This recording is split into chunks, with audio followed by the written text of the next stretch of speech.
네,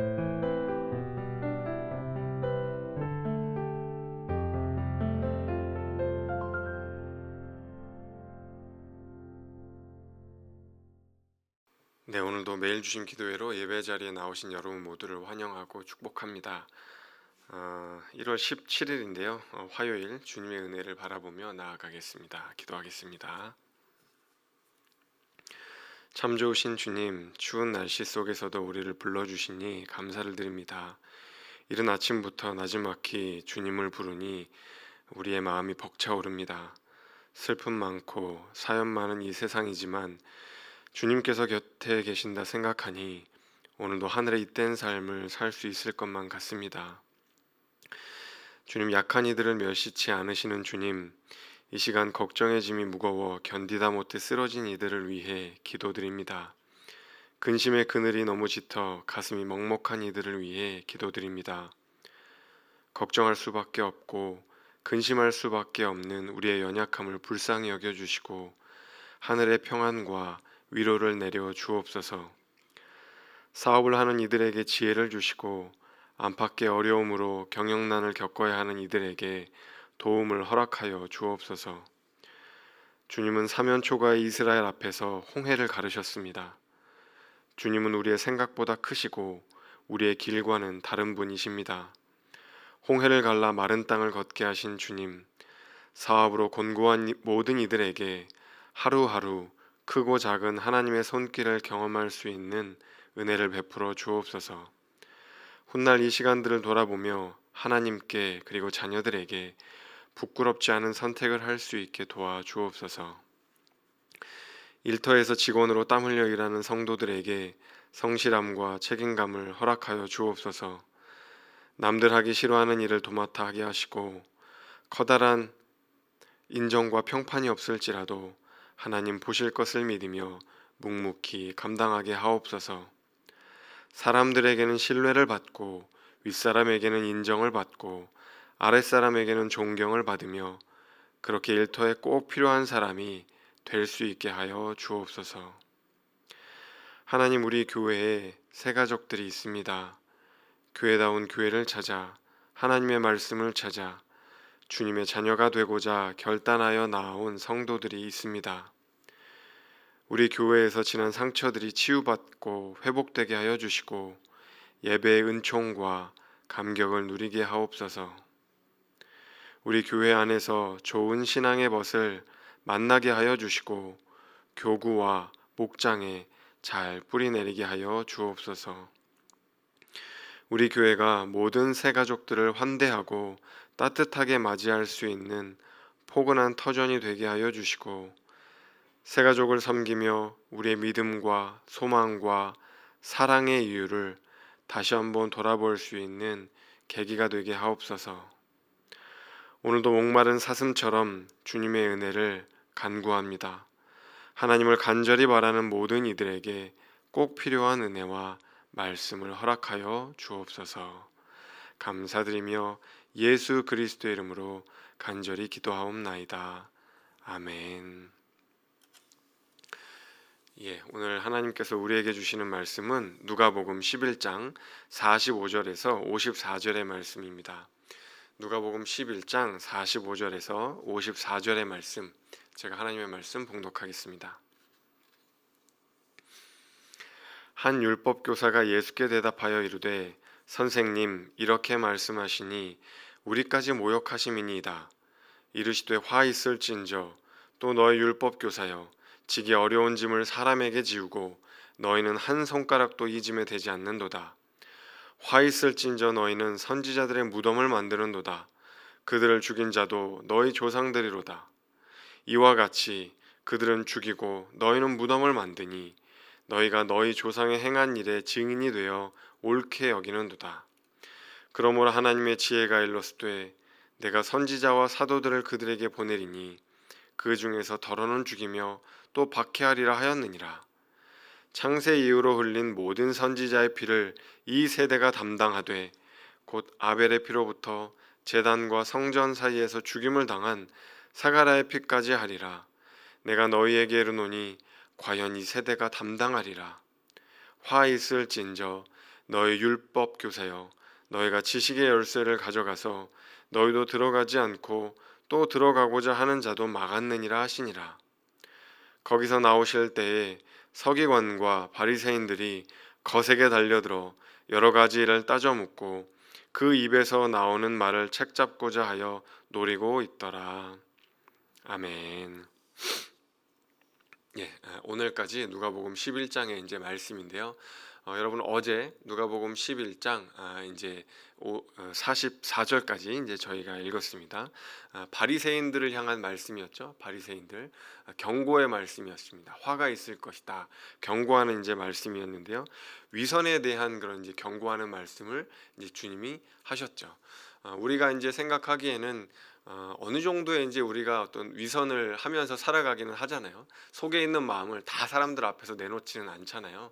그렇기 때문에 위선에 대해서 예수님이 너무 심각하게 말씀하시는 것은 아닌가, 어느 정도 다 가면을 쓰고 살아가는 것 아닌가, 이렇게 이제 생각할 수도 있는데, 주님은 이제 위선에 대해서 너무너무 이제 싫어하시고 화가 있을 것이다 이제 선포하시면서 이제 바리새인들에게 질책하는 그런 장면들을 우리가 보았습니다. 그래서 우리가 겉과 속이 이제 다른 채 이제 살아갈 수밖에 없는 그런 우리의 이제 속마음들이 있기는 하지만, 그럼에도 불구하고 우리가 높은 삶의 기준을 가지고 이제 살아갈 수 있는 그런 이제 유일한 방법이 뭐라고 했었죠? 회개, 그렇죠? 죄를 고백하는 것, 우리의 연약함을 인정하는 것.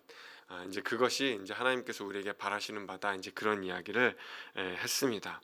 우리가 죄인이라는 인식이 없고 또 죄의 고백이 없으면 우리도 언제라도 이제 바리새인처럼 겉과 속이 이제 다른 것을 그냥 당연하게 받아들이면서 그 간극이 커지다 보면은 우리도 이제 바리새인처럼 될 수 있다. 이제 그런 말씀을 드렸죠. 오늘은 이제 율법사들을 향한 이제 말씀입니다. 율법 교사들이 이제 향한 말씀인데요. 율법 교사들은 율법을 연구하고 율법을 가르치고 하는 일들을 이제 하는 그런 이제 분들이에요. 오늘로 치자면 신학교 교수님들 같은 분들, 이제 그런 분들이 율법 교사들입니다.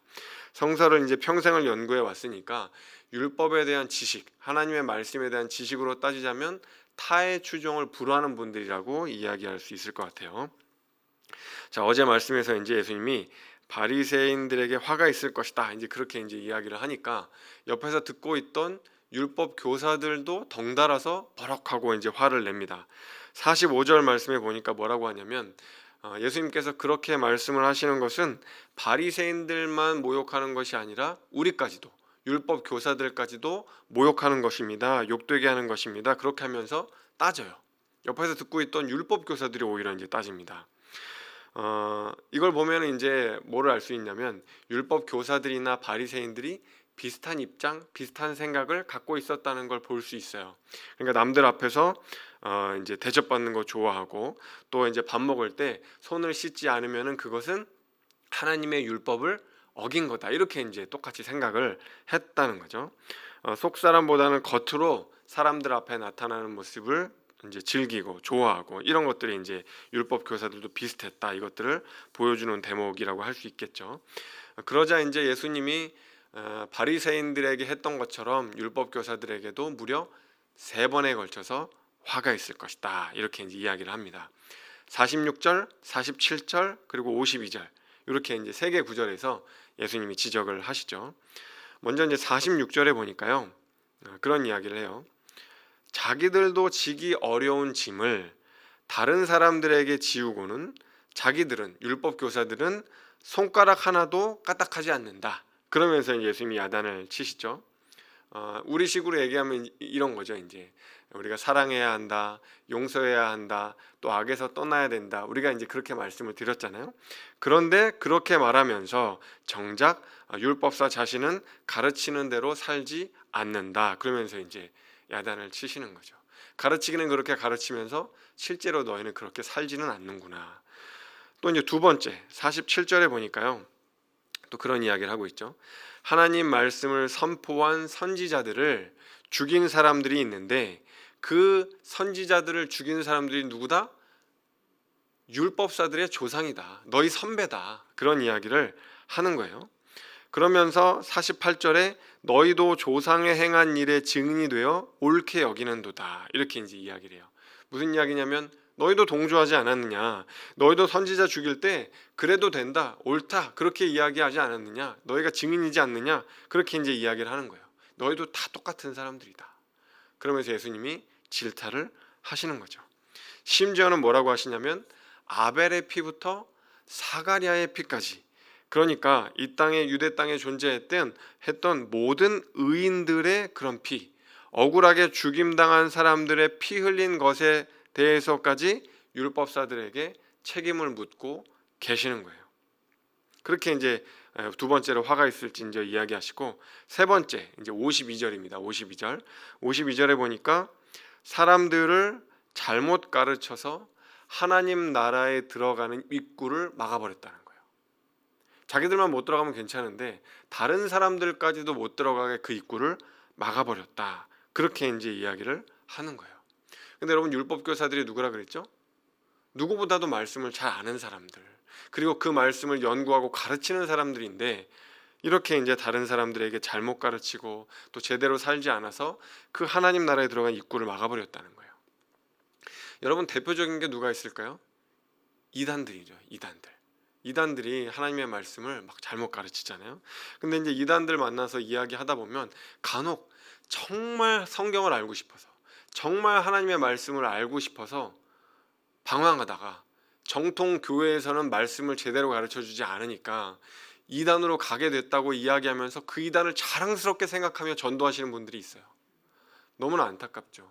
말씀을 조금만 나눠보면은 정말 말씀에 대한 갈급함이 있는 분은 맞는 것 같아요.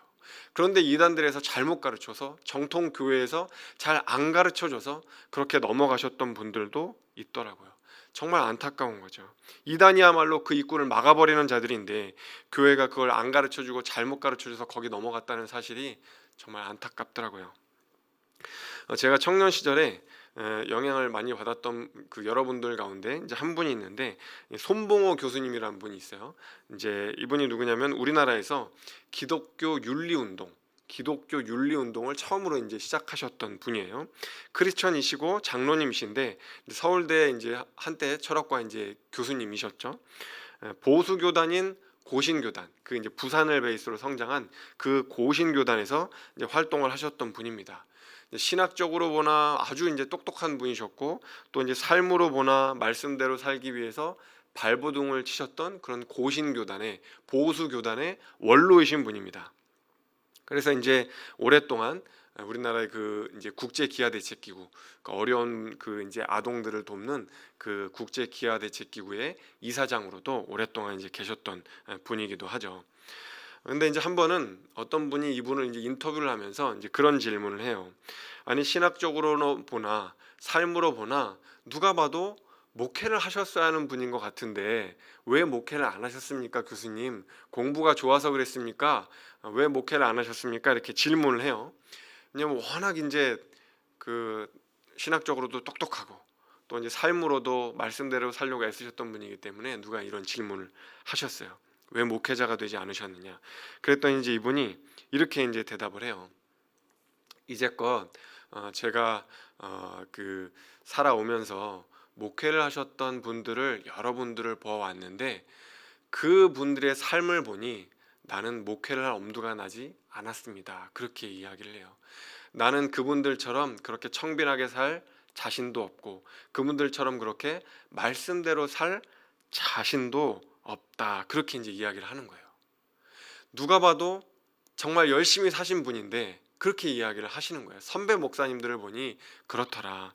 돈, 명예, 성, 권력 이런 것들과는 담을 쌓고 정말 진리를 연구하고 진리를 가르치고 진리대로 살기 위해 발버둥을 쳤던 그 선배 목회자들을 보았을 때 나는 그렇게 살 자신이 없어서 목회자를 하지 않았다. 그렇게 얘기를 하는 거예요. 한경진 목사님, 여러분 돌아가시기 전에 그 우거처인가요? 거기서 이제 그 마지막으로 이분이 이제 돌아가시고 나서 남겨져 있는 것들이 이제 휠체어랑 성경책 몇 권밖에 이제 없었다고 하잖아요. 그렇게 이제 나는 말씀대로 살고 청빈하게 살 자신이 없었다. 이제 그런 이야기를 하시는 거죠. 그렇기 때문에 나는 목회자의 길을 걸을 수 없었다. 그렇게 이야기를 하시는데, 그분의 이제 그 이야기를 읽으면서 제 스스로를 좀 많이 돌아보게 되고 반성을 하게 됐던 그런 이제 시간들이 있었습니다. 전도사 때였죠. 제가 이제 전도사 때, 그러니까 직장 생활을 하다가 하나님께 목회로 이제 부름을 받고 이제 결단을 하고 이제 신학을 이제 하고 했던 거였죠. 신학 공부를 하고 나서 이제 얼마 되지 않아서 사명감에 막 이제 활활 불탔겠죠. 원래도 이제 전도도 열심히 하고 또 청년 시절에도 말씀을 가르치는 거 좋아하고 이제 막 그랬던 청년이었는데, 신학교 가서 이제 신학 배우고 성경 배우고 막 그러니까 얼마나 또 불이 탔겠어요. 그래서 이제 하나님의 말씀을 선포해야겠다, 이걸 가르쳐야겠다, 이 말씀을 가르치고 선포하고 해서 정말 우리 성도님들, 우리 청년들이 정말 예수 그리스도의 제자가 되게 해야겠다, 막 그렇게 의기양양하던 그런 시절이었어요. 근데 그때 이제 이 이야기를, 그 손봉호 교수님의 이야기를 접하고 나서는 좀 충격이었죠.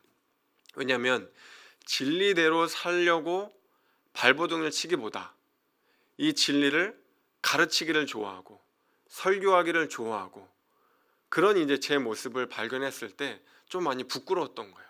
나는 이거 가르치고 싶은데, 나는 이거 설교하고 싶은데, 그래서 뭔가 사람들 안에 변화가 일어나는 걸 보고 싶은데, 이런 생각이 더 강했던 거죠. 그 말씀대로 제가 살려고 노력하는데 더 집중하기보다는 그걸 이제 가르치고 설교하고 이런 것들을 이제 더 좋아했던 제 모습을 이제 바라보게 되었습니다. 그래서 제가 그때 언젠가 이후로는 이제 하나님 저 설교 잘하게 해주세요, 저 성경 잘 가르치게 해주세요, 이런 기도는 거의 안 하는 것 같아요. 물론 이제 하나님께 지혜를 달라고 기도하긴 하지만 그렇게 기도하기보다는 제 기도가 조금 바뀐 거죠. 주님, 설교하기 좋아하는 사람 되고 싶지 않습니다. 주님, 하나님의 말씀 가르치는 거 좋아하는 사람 되고 싶지 않습니다. 그보다는 말씀대로 살아가다 보니 설교할 수 있는 사람 되게 해주세요. 하나님, 그보다는 말씀대로 순종하다 보니 가르치는 거 좋아하는 사람 되게 해주세요. 이렇게 이제 기도하는 거죠. 조금 느낌이 다르죠, 그렇죠?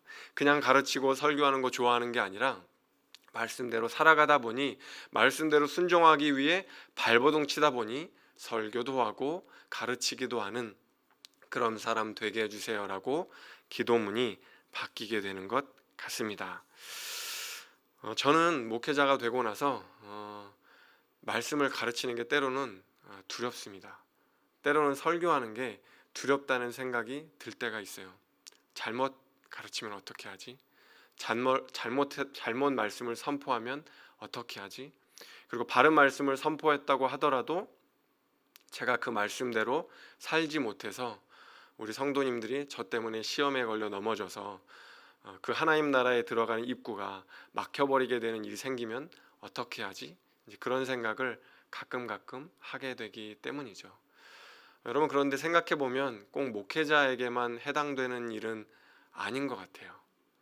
우리가 부모로 살아가며 우리가 자녀들에게 이렇게 해야 된다, 교회 다녀야 된다, 예배 드려야 된다, 말씀대로 살아야 된다 가르치는데, 우리가 가르치는 대로 살지 못할 때 자녀들에게 그것이 걸림돌이 될 수도 있겠죠. 또 혹은 부모된 자로서 뿐만이 아니라 우리가 이웃들에게, 또 이웃 성도들에게 말씀대로 우리가 살아가지 못하고 본이 되지 못할 때 또 하나님 나라에 들어가는 그 입구를 막아버리는 것과 같은 우를 범할 수도 있겠죠. 먼저 직분까지 받은 우리가 나중된 분들에게 본이 되지 않는다면 그분들이 하나님 나라에 들어가는 우리가 이제 걸림돌이 될 수도 있겠죠. 저는 우리 모두가 하나님 나라의 국가대표라는 그런 생각을 가지셨으면 좋겠어요. 나 아니면 딴 사람 없다, 이렇게 이제 생각하고 국가대표라는 생각을 가지고 내가 제대로 살지 못하고 내가 제대로 말씀을 나누지 못한다면 걸림돌이 될 수도 있겠구나, 이제 그런 생각을 가지고 오늘 여러분 가정으로 또 일터로 또 삶의 터전으로 나아가실 수 있는 분들이 될 수 있다면 좋겠습니다.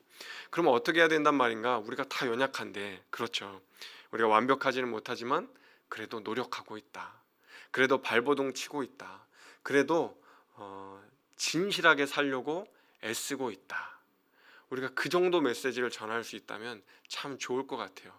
우리가 완벽할 수는 없기 때문에 그래도 거기에 근접하기 위해서 애쓰고 있고 노력하고 있고 진실하게 살려고 발버둥 치고 있다는 그 마음만큼은 전할 수 있는 우리 모두가 될 수 있다면 좋겠습니다. 저는 우리가 그렇게 진실한 삶으로 이야기할 수 있는 성도가 되기를 바라고 부모가 되기를 바라고 그런 이웃이 될 수 있기를 간절히 소망합니다. 기도하겠습니다. 참 좋으신 주님, 말씀대로 살아갈 수 있는 성도가 될 수 있도록 도와주십시오. 가르치는 대로 살아갈 수 있는 부모가 될 수 있도록 도와주십시오. 그런 목회자가 될 수 있도록 아버지 하나님 은혜 더하여 주십시오. 우리는 연약합니다. 성령 하나님께서 우리 안에서 기도해 주시지 않고 성령 하나님께서 우리를 인도해 주시지 않는다면 우리도 언제든 쓸어 넘어질 수밖에 없는 주의 연약한 백성임을 고백합니다.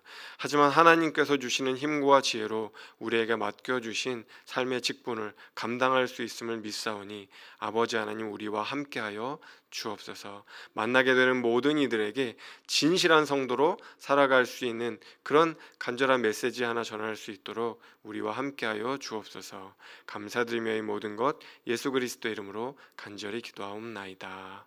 아멘. 이제 각자의 기도 제목을 들고 또 주님 앞으로 나아가겠습니다.